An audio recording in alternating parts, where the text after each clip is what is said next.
अस्सलाम वालेकुम, आप देख रहे हैं रिपोर्ट कार्ड में हूँ अलीना फारूक शेख। मुल्की सियासत के ऊपर हमने बात करनी है।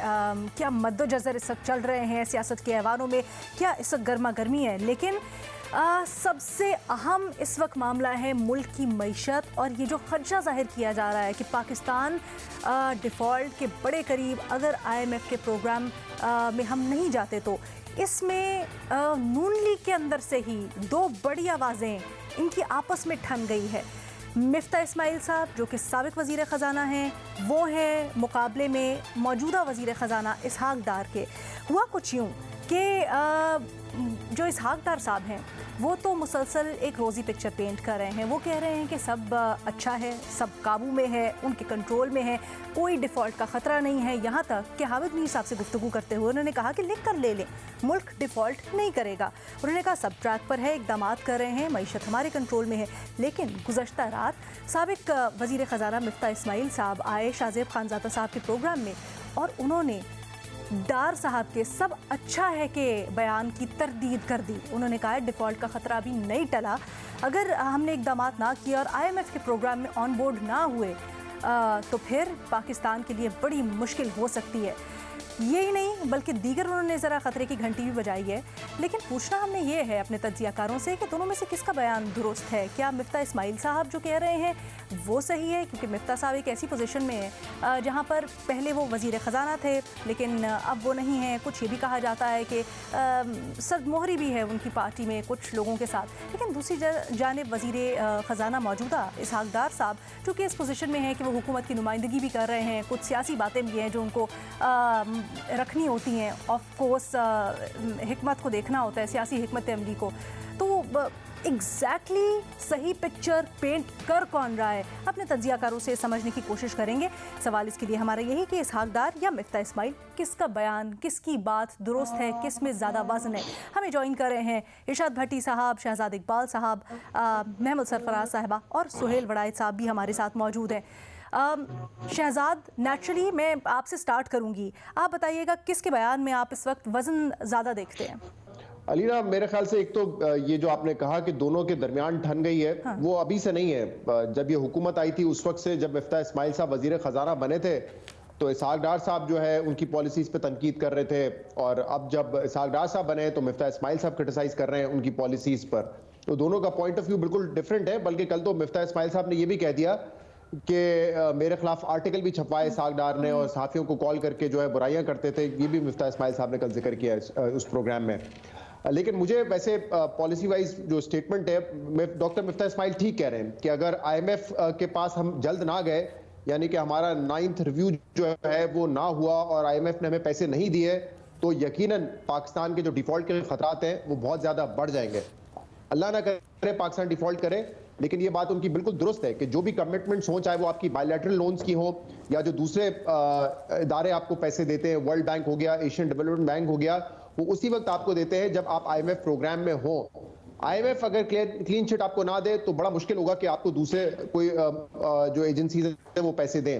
हाँ, हो सकता है कोई दोस्त ममालिक मदद के लिए आ जाए, लेकिन वो पैसे आपको दे भी दे तब भी फर्क नहीं पड़ेगा। जितना इस वक्त आउटफ्लो है आपका, जो आपकी अदायगियां है, तो उसके लिए तो जरूरी है कि पाकिस्तान IMF प्लान में हो।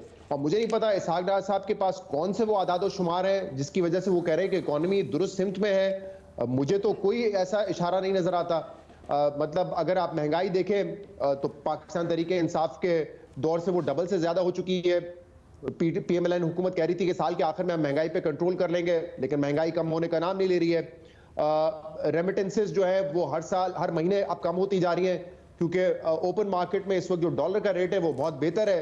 इंटरबैंक मार्केट में आपने जबरदस्ती उसको रोक के रखा हुआ है, तो जिसने भी बाहर से पैसा भेजना है वो पागल ही होगा अगर इस वक्त इंटरबैंक से भेजेगा। उसके पास एक ऑप्शन मौजूद है कि वो 15 रुपए ज्यादा बेहतर रेट ले सकता है अगर वो ओपन मार्केट के जरिए पैसे भेजेगा। एक्सपोर्ट्स में आपकी कमी आ रही है। हाँ, ये बात ठीक है कि आपने अभी तक जो आपकी इंटरनेशनल कमिटमेंट्स हैं या कमर्शियल बैंक्स की हो उस पर आपने डिफॉल्ट नहीं किया है, लेकिन इस वक्त जो आदाद शुमार शेयर कर रहे हैं मुख्तलिफ एनालिस्ट, 5 से 6 बिलियन डॉलर की आपकी LCs या तो खुलनी है या खुल चुकी है, लेकिन आपको डॉक्यूमेंट नहीं मिल रहा है ताकि आप अपना माल क्लियर करा सके सी पोर्ट से। तो ये 4 से 5 बिलियन डॉलर अगर आप 6.7 बिलियन डॉलर के रिजर्व से निकाल दें तो वी स्टैंड एट जीरो। और ये वो पैसा है जो हमने सऊदी अरब और दूसरे ममालिक से, चाइना से उठाया हुआ है अपने डिपॉजिट्स के लिए। तो मुझे नहीं पता कि कौन से आदाद और शुमार की बुनियाद पे ये कहा जा सकता है कि इस वक्त हमारी मईशत दुरुस्त सिमत में है। हर सेक्टर इस वक्त परेशान है। पहले कंपनीज का ये रोना था कि हम जो बाहर की कंपनीज है कि हम डॉलर से मुताल्लिक आज जो इजलास हुआ है उसमें भी शहजाद आप बिल्कुल दुरुस्त कह रहे हैं, लेकिन जो डॉलर से मुताल्लिक आज इजलास हुआ है उसमें इसहाक डार साहब ने ये यकीन दहानी करवाई है कि वो मेजर्स लेंगे। आपको क्या लगता है वो किस हद तक उसमें कामयाब हो सकते हैं? और दूसरा ये भी, अभी जैसे हम बात कर रहे थे आईएमएफ की, तो आईएमएफ ने जो शराइत दी हैं नवे अपने प्रोग्राम के लिए, ट्रांच के लिए, आपको वो किस हद तक काबिल अमल लगती हैं? क्योंकि डार साहब तो बड़ी रोज़ी पिक्चर पेंट कर रहे हैं, वो कह रहे हैं हमारी तो बड़ी मुस्बत बातचीत हो रही है, लेकिन जो हम पढ़ रहे हैं वो तो बड़ी सख्त शराइत है।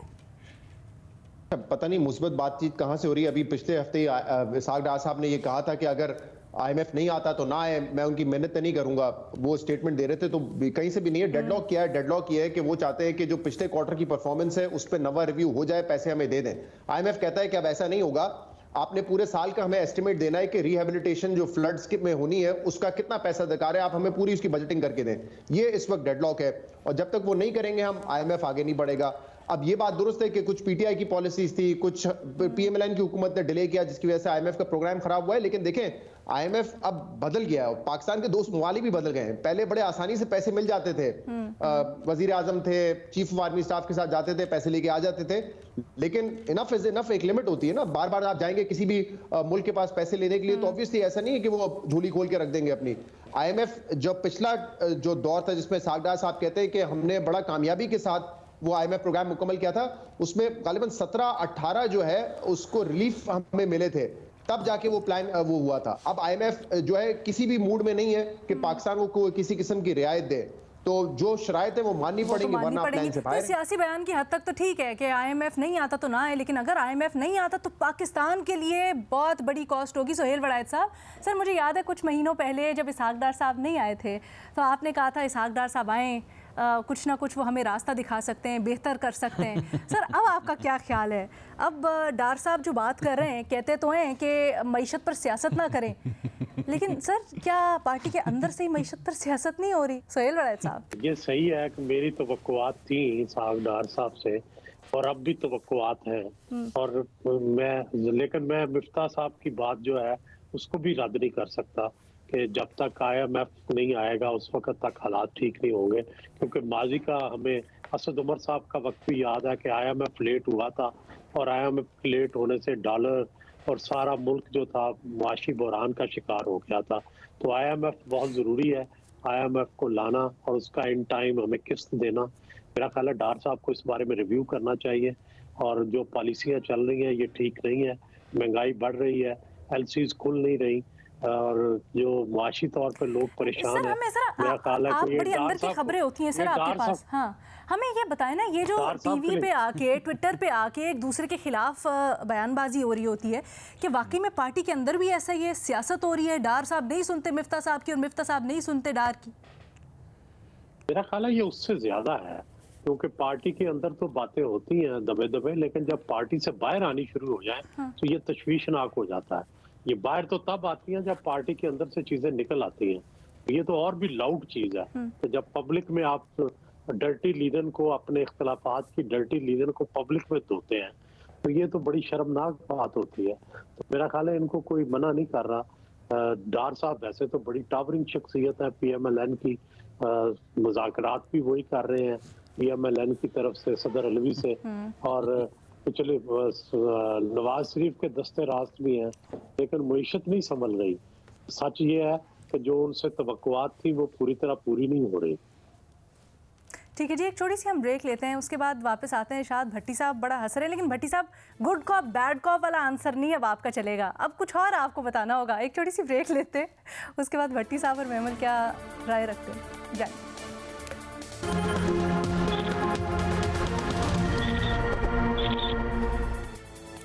पीडीएम हुकूमत के 2 वज़ीर ख़जाना, एक साबिक मिफ्ता इस्माइल और एक मौजूदा इसहाक डार, इनमें ठन गई है और अब ये बातें पब्लिकली टीवी पर आकर एक दूसरे के ऊपर तनकीद भी कर रहे हैं और मईशत से मुतल्लिक एक दूसरे की पॉलिसीज़ को भी रद्द कर रहे हैं और कहते हैं कि जिस तरफ जा रहा है मुल्क वो सही नहीं है। लेकिन इसहाक डार साहब कहते हैं कि जी सब कुछ अच्छा है।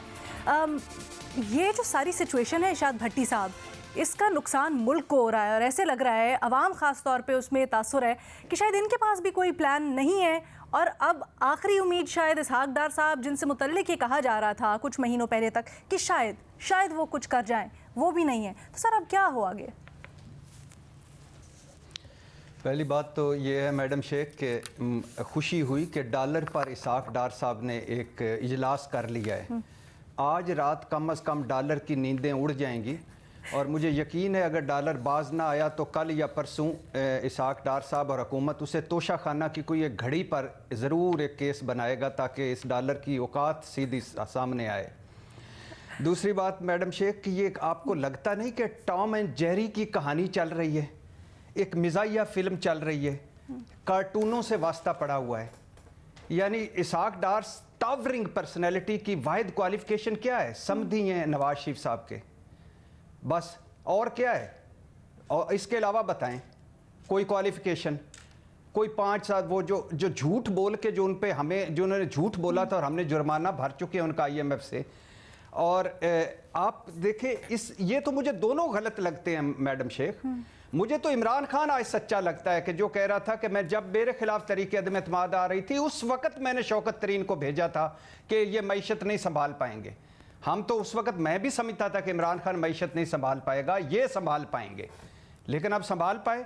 बिजली सस्ती करेंगे, महंगाई पर 2-2 आंसू रोने वाले मिफ्ता इस्माइल साहब की सुन लें, जो वज़ीर ख़जाना होकर भी रोए और जो कहते थे मैं एक ट्वीट की मार हूँ, और जिन्होंने इतनी ताबियादारी की कि मरीम नवाज़ के एक ट्वीट पर कुत्तों की और जानवरों की इम्पोर्ट पाबंदी हटा दी और नौकरी फिर भी ना बची। यानी मशीनरी पर पाबंदी थी, जानवरों की खुराक कर पावे, और वो उधर से रायवेंड से बैठे कहती लुक इसको भी देख लेना मिफ्ता, इसको भी देख लेना मिफ्ता। और वो उनकी मरीम नवाज़ की वो ऑडियो भी आपने सुनी होगी कि ये अजीब व गरीब है, टीवी पे बातें करता है, यानी ये वफादारी और ये सिला।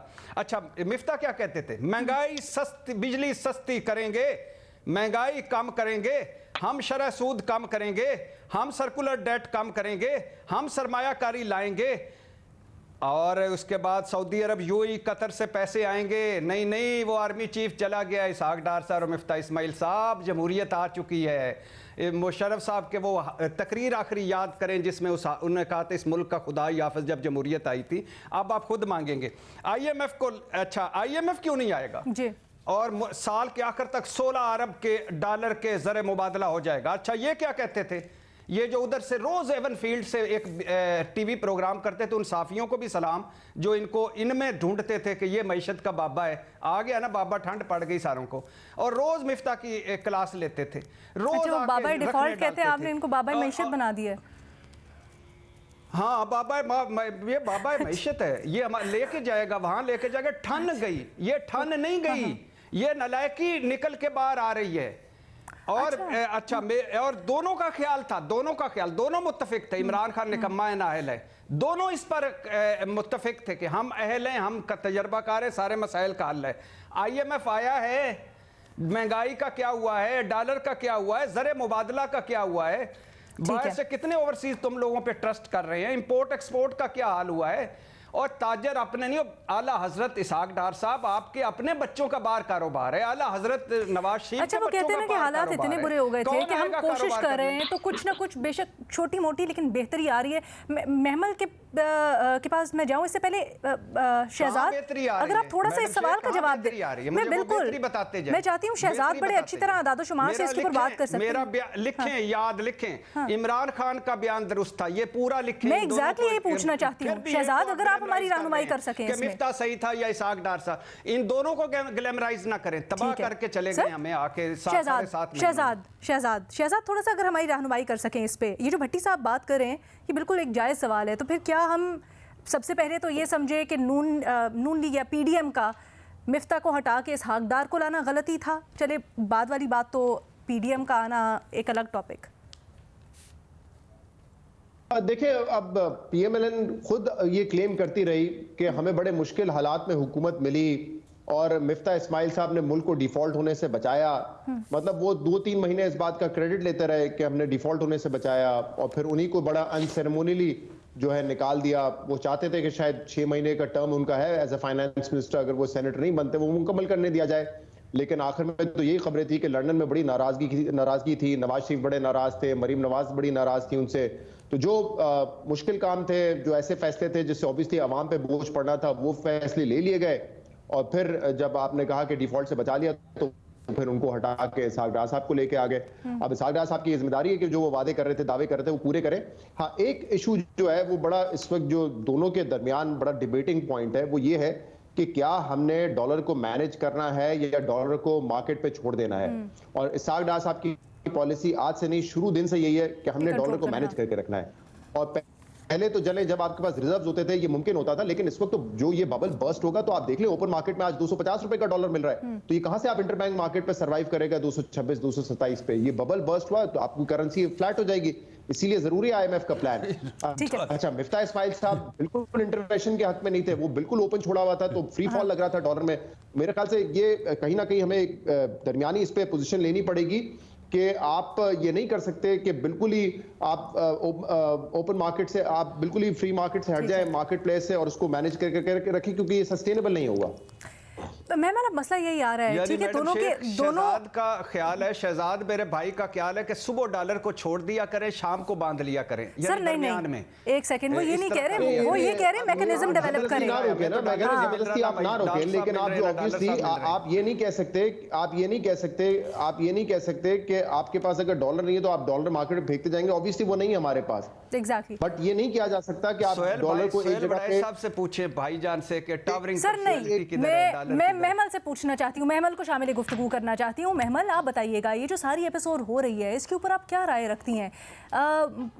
पीडीएम जो बहुत बड़े बड़े दावों से आई और कहती थी कि हमारे पास, हम इस मईशत को ठीक करेंगे। अभी हम यहाँ पे जुमला एक इस्तेमाल किया, इनको हुकूमत मिली नहीं, इन्होंने ली दावों के साथ। लेकिन आज जब हम 6 महीने बाद आके खड़े हुए हैं तो हम देख रहे हैं आपस में ही पार्टी के अंदर से दो राय आ रही है और कोई वे फॉरवर्ड नजर नहीं आ रहा है। देखिए लीना, पहली चीज तो ये है कि मिफ्ता इस्माइल साहब बिल्कुल दुरुस्त बात कर रहे हैं। डिफॉल्ट का खतरा है अगर आईएमएफ का प्रोग्राम बहाल नहीं होता, क्योंकि आप देखिए कि इकोनॉमी के मैशत के जो हालात हैं वो काफ़ी ख़राब हैं। अगर आईएमएफ का प्रोग्राम बहाल नहीं होता तो ना दोस्त ममालिक आपको पैसे देंगे, ना आपको इंटरनेशनल एड एजेंसीज आपको पैसे देंगी, जो इदारे होते हैं वो नहीं देंगे। सऊदी अरब से भी अगर $4.2 बिलियन आ जाते तो वो तो एक शॉर्ट टर्म उसका होगा ना फ़ायदा, लॉन्ग टर्म में तो उसका कोई फ़ायदा नहीं है। तो इसलिए मज़ीद सख्त फैसले करने की भी ज़रूरत है और डार साहब को ये चीज़ चूज़ करनी पड़ेगी। ठीक है, वो एक पॉपुलिस्ट फाइनेंस मिनिस्टर है, जिस शहजाद ने भी बात की कि वो डॉलर को मैनेज करना चाहते हैं और उन्होंने बहुत सारे दावे भी किए थे। लेकिन बात ये है कि उन दावों का तो अभी कुछ नहीं हुआ ना। वो कहते हैं कि आईएमएफ का रवैया दुरुस्त नहीं है, लेकिन ऐसी बातें तो शौकत तरीन साहब भी बात करते थे कि हफीज शेख साहब जो हैं वो सही निगोशिएट नहीं करके आए, फिर उन्हीं शराइत के साथ उनको भी मानना पड़ा। 19-20 का जो है वो फर्क था। मिफ्ता साहब को भी बड़ी कड़ी शराइत माननी पड़ी। ठीक है, उसके अंदर ये है कि इमरान खान साहब की गवर्नमेंट ने जो किया था जाते जाते कि जिस तरीके से वो सब्सिडीज दे गए थे वो जरूर उसके अंदर है, लेकिन इसी वजह से आईएमएफ का रवैया इसलिए दुरुस्त नहीं, क्योंकि वो आपको ट्रस्ट ही नहीं करते। तो अब डार साहब को भी मानना पड़ेगा। ये जो उन्होंने शाहजेब खानजादा साहब के प्रोग्राम में कहा ना कि आई डोंट केयर, नहीं, यू विल डार साहब, you will have to care, क्योंकि अगर आप इस तरीके से नहीं करेंगे और आईएमएफ का आप प्रोग्राम बहाल नहीं करते तो फिर पाकिस्तान वाकई ही डिफॉल्ट के दहाने पे है। वैसे भी नून लीग जो है, पीडीएम की गवर्नमेंट ये कहती है कि हमने पॉलिटिकल कैपिटल पे किया है मईशत को ठीक करने के लिए, मुश्किल फैसले करने के लिए, लेकिन अब ऐसा नजर आ रहा है कि ये इलेक्शंस को देखते हुए ये मुश्किल फैसले नहीं करना चाहते। लेकिन अगर आपने ये मुश्किल फैसले आपसे नहीं हो रहे तो फिर तो आप फौरी इलेक्शन में जाए, क्योंकि अगर आप इलेक्शन तक वेट करते नहीं तो फिर तो हम डिफॉल्ट कर जाएंगे ना। और अगर आपने आईएमएफ जुमला। तो इसलिए मेरे ख्याल में कि पहले सबसे डार साहब अपने IMF से मामलात ठीक करें, और जब तक IMF का प्रोग्राम बहाल नहीं होगा तो पाकिस्तान वाकई, देखिए ना, हम IMF हो जाए, चाइना हो जाए, सऊदी अरेबिया हो जाए, मजीद दोस्त ममालिक और इंटरनेशनल जो एड एजेंसीज होती हैं, हम तो उनके उसके ऊपर हैं कि वो हमें देंगे पैसे तो फिर मईशत चल सकती है। बड़े सख्त फैसले करने होंगे। तो मेरे ख्याल में डार साहब के दावे जो है वो सब धरे के धरे रह गए, धरे के धरे रह गए हैं अभी तक तो एटलीस्ट। और बल्कि आप बात करें कि दोस्त ममालिक की, आज की तो खबर ये भी है कि जो अमेरिका में वाशिंगटन में ख़ास तौर पर हमारा एक असासा है, उसको उसकी असेसमेंट करवाई जा रही है, उसको बेचने की बात हो रही है। तो पाकिस्तान मतलब अपने ऑप्शंस भी वे इन कर रहा है कि कहाँ से हम रेवेन्यू इकट्ठा कर सकते हैं, कहाँ से हो सकता है। बड़ी तशवीशनाक बात। भट्टी साहब जल्दी से बोलिएगा, फिर I have to take a break. Madam Sheikh, पहली बात तो ये है कि इसहाक डार साहब को वाकई IMF से अपने मामलात दुरुस्त करने चाहिए। अगर उन्होंने कोई ज़ाती तौर पे कर्जा कुर्जा लिया हुआ है तो वो ज़रा उधार वापस कर दें ताकि IMF राज़ी हो जाए। दूसरी बात ये है, खुदा के लिए ये छोड़ दें, इन्होंने पॉलिटिकल किया। क्या पॉलिटिकल किया? सलमान साहब वापस आ गए, मरियम बार चली गई, इसहाक डार वापस आ गए, बरी हो गए। ये इन्होंने तो गेन ही गेन किया, कोई पॉलिटिकल लॉस नहीं इनको हुआ। ये इन्हीं कामों ने किया। अब नवाज शरीफ आ रहे हैं, हुकूमत में आ गए, ये कोई मुश्किल फैसले नहीं, मजे लुटे हैं इन्होंने सारे अपने मफरूर इश्तिहारी वापस आके अब हमें ताने दे रहे और हम मुंह छुपा रहे हैं। ये कोई पॉलिटिकल गेन हासिल किया?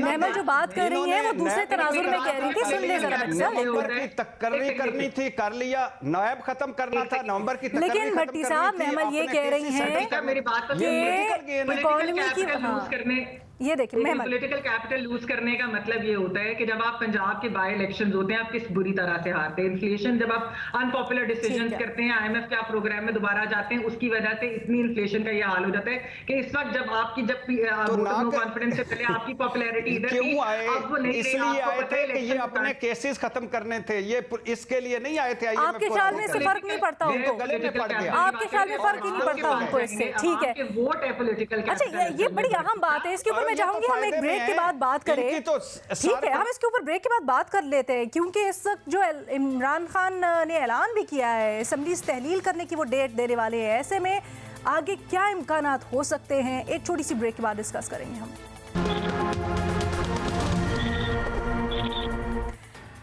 ब्रेक के बाद खुशामदीद। अब से कुछ देर पहले चेयरमैन तहरीक इंसाफ इमरान खान ने एक बार फिर असम्बलियाँ तहलील करने का ऐलान किया है, लेकिन इस बार मुख्तलिफ किया कि उन्होंने डेट दी है। वो कहते हैं कि 17 दिसंबर को वो लिबर्टी चौक में ऐलान करेंगे कि किस दिन असम्बलियों से वो और उनकी पार्टी इस्तीफे दे देंगे और तमाम असम्बलियाँ यानी खैबर पख्तूनख्वा और पंजाब की असम्बलियाँ तहलील कर देंगे। साथ ही साथ उन्होंने चीफ इलेक्शन कमीशन को भी तनकीद का निशाना बनाया और कहा जो तोशाखाना केस है वो उनको नाअहल करवाने की एक साजिश है। खातिर जमा ये भी रखिए कि कल सुबह इलेक्शन कमीशन ने जो इस्लामाबाद की डिस्ट्रिक्ट सेशन कोर्ट में केस किया हुआ है क्रिमिनल प्रोसीडिंग्स के लिए तोशाखाना रेफरेंस में, उसका फैसला भी आना है। लेकिन इमरान खान साहब जो 17 दिसंबर की डेट दे रहे हैं, इसकी रेलेवेंस क्या है और क्या वो अपने मकसद यानी जनरल इलेक्शंस की तारीख लेने में कामयाब हो पाएंगे, ये अपने तजियाकारों से हम जानना चाहेंगे। सुहेल वड़ायत साहब, सबसे पहले आप कहिएगा सर, क्या समझते हैं खान साहब ये जो 17 की अपडेट दी है, ऐलान तो वो पहले भी कर चुके थे, इसकी क्या रेलेवेंस है, क्या वजह है और किस हद तक खान साहब जनरल इलेक्शंस के सिलसिले में कामयाब हो सकते हैं? देखिए, एक तो खान साहब फौरन इसलिए नहीं तोड़ रहे कि उन्हें पता है कि अरकान असम्बली के जहनों में और परवेज लाई के जहन में और दूसरे कई जो उनके इत्तेहादी हैं उनके जहनों में यह है कि अभी असम्बलियाँ ना तोड़ी जाए, तो आहिस्ता आहिस्ता उसकी तरफ लेके जा रहे हैं। और मेरा ख्याल 17 दिसंबर 16 दिसंबर सकूते ढाका की डेट है, तो उसके बाद अगला दिन का उन्होंने इंतखाब किया 17 दिसंबर। तो उस डेट की एक हिस्टोरिकल वैल्यू भी है और कि 16 के बाद 17। और मेरा ख्याल है कि अगर वो उन्होंने ऐलान कर दिया असम्बलियाँ तोड़ने का, तो फिर इलेक्शन को रोकना बड़ा मुश्किल हो जाएगा। फिर वाकई इलेक्शन होंगे और इलेक्शन की तरफ जाना पड़ेगा, क्योंकि ये नहीं हो सकता कि इतने बड़े बाय इलेक्शन करवाए जाए और उन बाय इलेक्शन के बाद फिर एक जनरल इलेक्शन 6 महीने बाद हो, ऐसा मुमकिन नहीं हो सकता। मेरा ख्याल है फिर जनरल इलेक्शन की तरफ हमें जाना पड़ेगा। सर वैसे आप 17 से क्या एक्सपेक्ट कर रहे हैं, क्योंकि खासकर पंजाब असम्बली की तरफ इस वक्त और काफली की तरफ नज़रें लगी हुई हैं, क्या आप समझते हैं कि 10 के 10 जो अरकान हैं वो परवेज़ इलाही साहब और मुनिस इलाही साहब के साथ हैं और उनकी हिमायत करेंगे, या फिर वहाँ पर भी कुछ हो सकता है 17 को कुछ इधर उधर मामला? नहीं, मेरा नहीं ख्याल सारे के सारे चौधरी परवेज इलाही के साथ जाएंगे। कोई मेरा नहीं ख्याल कि कोई डिसेंशन होगी। उसकी वजह है कि सबके मफादात जुड़े हुए हैं चौधरी परवेज इलाही से, और चौधरी परवेज इलाही के मफादात जुड़े हुए हैं इमरान खान से, और इमरान खान का मफाद जुड़ा हुआ है जनरल इलेक्शन से। तो इसलिए जनरल इलेक्शन पर जब वो कहेंगे इमरान खान, तो चौधरी परवेज इलाही को मानना पड़ेगा। उनके पास चॉइस नहीं है, वो सिर्फ उनके फैसले से पहले उन पे जोर डाल सकते हैं, उनके फैसले से पहले उन्हें कन्विंस कर सकते हैं। कह देंगे 17 को खान साहब, डेट दे देंगे कि किस दिन असेंबलियों से इस्तीफा दे रहे हैं, ये मेरा ख्याल है दे देंगे। मेहमद, आप क्या 17 तारीख की रेलेवेंस क्या रखती हैं? आज खान साहब ने आकर ये क्यों ऐलान किया कि वो 2 दिन बाद करेंगे? देखिए लीना, क्योंकि मुशावरत चल रही थी और आपको मालूम है कि पीटीआई के अंदर भी लोग, और सुनने में ये भी आया कि पीएमएलक्यू भी नहीं चाहती कि असेंबलियाँ कि पंजाब असेंबली जो है वो तहलील हो, लेकिन पीटीआई के जराए ये कहते हैं कि खान साहब बिल्कुल जो है वो ये फैसला उनके मुताबिक तो कर चुके हैं। तो अगर तो अलीना देखिए ये फैसला हो जाता है और वो 17 को डेट अनाउंस कर देते हैं कि इस दिन जो है असेंबली तहलील होनी है, तो वो तो चौधरी परवेज इलाही साहब उनको इनकार नहीं करेंगे। अगर उन्होंने फाइनलाइज कर दी चीज, तो फिर उस दिन असेंबली जो है वो चौधरी परवेज इलाही साहब तो जो खान साहब कहेंगे वो करेंगे। लेकिन 2-3 चीजें हमने देखनी है। एक है कि क्या खाली पंजाब असेंबली पहले डिसॉल्व होगी और वो वेट करेंगे कि खैबर पख्तूनख्वा असेंबली साथ ना हो, या दोनों असेंबलियां साथ होंगी? फिर जो आपका सवाल है कि क्या इसकी वजह से जनरल इलेक्शन फोर्स हो जाएंगे? देखिए, जनरल इलेक्शन तो सिर्फ और सिर्फ जो वफाकी हुकूमत है वो ही डिसाइड करेगी, वो और उनके इत्तेहादी।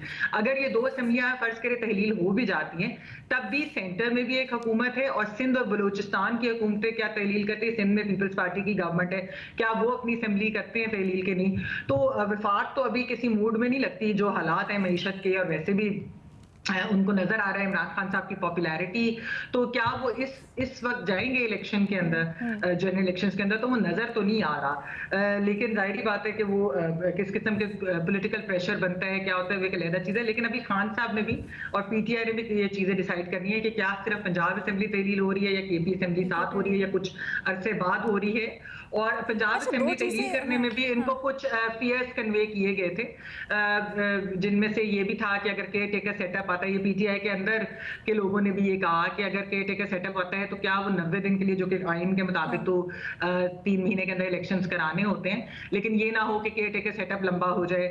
फिर उसके अंदर खान साहब की अपनी सिक्योरिटी, जो पंजाब पुलिस जो केसेस हैं अरेस्ट ना हो जाए पंजाब के अंदर अगर रहते हैं, तो इसी वजह से कहा जा रहा था कि शायद ये ना हो कि वो एक सेफ्टी मैकेनिज्म के लिए अगर केपी असेंबली थोड़े अरसे बात करें, यानी अगर पंजाब असेंबली तहलील हो जाती है, जो अरेस्ट और बाकी चीजें। कुछ हम ऐसी भी खबरें सुन रहे थे कि काफ लीग के अंदर से भी कुछ बगावत की खबरें, या कहें कि 10 के 10 इनके साथ नहीं थे। प्लस ये भी है जो आज मुलाकातें हुई हैं सदर मुमलिकत से अयाज सादिक साहब की, आज़म नज़ीर तारड़ की, और फिर सदर मुमलिकत ने कल मिलना है इमरान खान से। इसके people are reading in between the lines, क्या यहाँ पर भी कुछ हो सकता है? कुछ राब्ते हो रहे हैं, कुछ पैगाम रसानी हो रही है? शहजाद, आपकी क्या राय है इस पे? और यकीनन ये तो हम बात कर रहे हैं, बट खान साहब का आज ये ऐलान करना, क्या आपको लगता है कल जो समाअत है उनके खिलाफ, उससे भी कोई इसका कनेक्शन है? देखिए अलीना, मुज़ाकरात तो चल रहे हैं, और जितनी भी दोनों तरफ से कहा जाए कि हम गैर मशरूत मुज़ाकरात नहीं करेंगे, या वहां से कहा जाए कि नहीं पहले आप डेट दें फिर बातचीत होगी, तो ऐसा नहीं है। प्रेसिडेंट आरिफ अलवी नॉमिनेटेड है बाय पाकिस्तान तहरीक इंसाफ और मुज़ाकरात कर रहे हैं, और मेरे ख्याल से आज मजीद प्रेशर इमरान खान ने डालने की कोशिश की है, ये कह के 17 तारीख को वो तारीख का ऐलान कर देंगे। और अब परवेज इलाही साहब मेरे ख्याल से इतना मैटर नहीं करता, मैटर ये करता है कि जो पीटीआई की पंजाब की पार्टी है उसमें मेजॉरिटी की क्या राय है। बहुत सौ की राय है कि अगर इस वक्त डेवलपमेंट फंड है तो हमें वो खर्च करने दिया जाए, क्योंकि देखिए हुकूमत में रहना बहरहाल एक बहुत बड़ा बेनिफिट है। इमरान खान साहब इस वक्त पंजाब में हैं, उनको पता है कि यार इस्लामाबाद आएंगे तो शायद किसी केस में अरेस्ट कर लिया जाए, तो एक दफ़ा गवर्नमेंट चली गई तो वो एक बहुत ही रिस्की मूव हो सकता है पाकिस्तान तहरीक इंसाफ के लिए, खासतौर पर उस वक्त जब इमरान खान का जनरल इलेक्शंस का हदफ पूरा ना हो। और ये ऐन मुमकिन है कि अगर असेंबली तोड़ने का फैसला कर भी देती है तहरीक इंसाफ, तो ये मामला शायद कोर्ट में भी चला जाए। क्योंकि देखें बड़ा इंटरेस्टिंगली, अगर सूबाई असेंबलियों के इलेक्शन पहले होते हैं और बाद में फिर जब आम इंतखाबात होंगे, नेशनल असेंबली के इंतखाबात होंगे, तो उस वक्त आपका जो आइन है वो ये कहता है कि सूबों में केयर टेकर गवर्नमेंट होनी चाहिए, लेकिन उस वक्त या तो तहरीक इंसाफ की हुकूमत होगी पंजाब में या नून लीग की होगी, इसी तरह केपी में भी किसी ना किसी की हुकूमत होगी। तो फिर वो इंतखाबात जो नेशनल असेंबली के होंगे, जो जनरल इलेक्शन होंगे, वो कैसे हो सकते हैं? क्योंकि आपका आइन तो कहता है केयर टेकर सेटअप क्या होना ये चाहिए। साथ नहीं हो सकते? क्योंकि आज सुप्रीम कोर्ट में जो समाअत हो रही थी उसमें पूछा जज साहिबान ने पीटीआई के वकील से कि आप लोगों ने इस्तीफे जो दिए हुए हैं, अगर अदालत कोई हुक्म देती है उससे मुतल्लिक स्पीकर साहब को, तो क्या आप लोग देने को तैयार हैं? पीटीआई के वकील ने कहा बिल्कुल हम देने को तैयार हैं। अलीना, मैं वैसे कुछ और बात कर रहा हूं। मैं तो ये बात कर रहा हूं कि जो अगले नेशनल असेंबली के इलेक्शंस होंगे उस वक्त अगर हुकूमतें नई बन चुकी होंगी पंजाब और केपी में, तो केयर टेकर गवर्नमेंट नहीं होगी, जो कि आपका आइन कहता है कि केयर टेकर गवर्नमेंट होनी चाहिए। तो ये एक नया मामला खड़ा हो जाएगा। दूसरा, इसमें जो परवेज इलाही वाली आप बात कर रही है कि उनमें कोई डिफेक्शन है, ये मैटर नहीं करता। उन्होंने रिजाइन नहीं करना है, असेंबली डिसॉल्व करनी है। जहां पे चीफ मिनिस्टर ने लिखना है गवर्नर को और गवर्नर के पास 48 घंटे के असेंबली को डिसॉल्व करें, तो इसमें ये मैटर नहीं करता कि कोई अगर डिवीजन भी हो उनमें। तो जी महमल कुछ दो, एक तो है ये कि जो आप ये केयर टेकर वाली बात करके मैंने किसी से वैसे पूछा था, लेकिन जाहिर बात है कोई आईनी माहिर इसके ऊपर अगर बात ज्यादा कर सके कि क्योंकि कहीं ये नहीं लिखा कि सारे के सारे सूबों के अंदर और जनरल नेशनल असेंबली के इलेक्शन साथ होने चाहिए। तो इसलिए अगर यहाँ पर प्रोविंशियल गवर्नमेंट दूसरी भी होंगी पंजाब में और केपी के अंदर, तो वो सिर्फ नेशनल असेंबली में यानी सेंटर के ऊपर एक केयर टेकर गवर्नमेंट होगी और जिन सूबों के अंदर उस दिन हो रहे होंगे तो 3 सीटें नहीं, नेशनल असेंबली की सीट मतलब वो वाली एक होगी ना जो काबीना भी बनती है। तो बड़ा अजीब हो जाएगा ना कि सिंध में एक केयर टेकर गवर्नमेंट होगी, पीटीआई को बेनिफिट भी होता है अगर पीटीआई की इधर एक सिंपल मेजॉरिटी के साथ या 2/3 मेजॉरिटी के साथ गवर्नमेंट है, तो वो उनको नेशनल असेंबली की सीट्स के ऊपर पंजाब में उस चीज का बेनिफिट हो सकता है। दूसरी चीज ये 48 आवर्स है होगा क्योंकि सिंध में केयर टेकर गवर्नमेंट होगी, वो 5 साल मुद्दत पूरी हो जाएगी, बलूचिस्तान में भी होगी, इस्लामाबाद की सीट में भी हो जाए, वजीर आजम डिफरेंट होगा बड़े अरसे बाद किसी और की गवर्नमेंट होगी। मुमकिन आपके ऊपर अगेन हम बात कर रहे हैं ना कि क्या हो सकता है, ऑप्शंस एक्सप्लोर कर रहे हैं कि नून लीग भी इस वक्त बहुत चीजें कंसिडर कर रही है कि क्या उनके पास भी काफी हैं कि क्या वोट ऑफ कॉन्फिडेंस गवर्नर कह सकते हैं, फिर वोट ऑफ नो कॉन्फिडेंस भी क्या मूव कर सकते हैं, फिर जिस तरह शहजाद ने कहा वो कोर्ट में भी जा सकते हैं, वो भी अपना काउंटर एक्शन तैयार किए हुए हैं। लेकिन अच्छा, हुकूमत की हम बात करें तो everything is not well for हुकूमत आइदर, क्योंकि इत्तेहादी हैं हुकूमत के, वो बड़े तहफ़्फ़ुज़ात ज़ाहिर कर रहे हैं। पीडीएम के सरबराह मौलाना फजलुर रहमान, उन्होंने कल अपने तहफ़्फ़ुज़ात से आगाह किया। फिर बीएनपी इरशाद भट्टी साहब, आप किस तरह से देख रहे हैं सियासी मंजरनामे को? और खान साहब ने जो 17 दिसंबर की डेट अनाउंस की है, क्या आपको लगता है खान साहब एक और तारीख दे देंगे या फिर वाकई में इस बार बताएंगे कि कब असेंबलीज तहलील कर दी जाएंगी?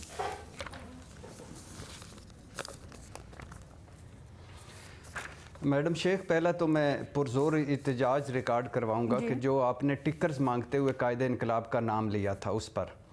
दूसरी बात यह है कि 14 जमातों को इमरान खान का शुक्रिया अदा करना चाहिए कि कई मरतबा पहले भी कह चुका हूँ कि भुट्टो ज़िया को मिला दिया हुआ है, मौलाना ANP को मिला दिया हुआ है, मौलाना अचकज़ई को मिला दिया हुआ है, कोई नज़रिया नहीं, कोई आपस में रब्त नहीं, कोई आपस में ज़ेन नहीं मिलता, लेकिन सारे अपने अपने कार्रवाइयों में लगे हुए हैं।